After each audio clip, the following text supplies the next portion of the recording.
Hijabi নারীরা যে টার্গেটকৃতভাবে তাদেরকে টার্গেট করে আক্রমণ করা হচ্ছে, এর প্রতিবাদ করেই মূলত আজকের মানববন্ধনটা ছিল।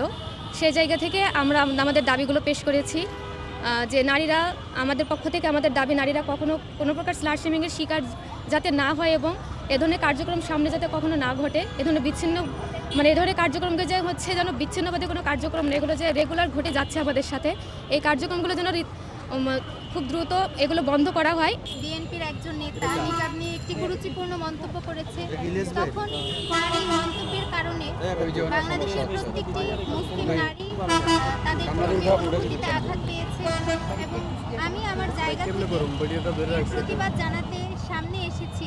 কারণ আমরা দেখতে পাই যে বাংলাদেশের সামাজিক প্রেক্ষাপটে নারীরা অনেক কম সামনে আসে এবং আপনারা এখানে যারা উপস্থিত আছেন তারা নিশ্চয়ই বুঝতে পারছেন যে কেন নারীরা এগিয়ে আসছে না।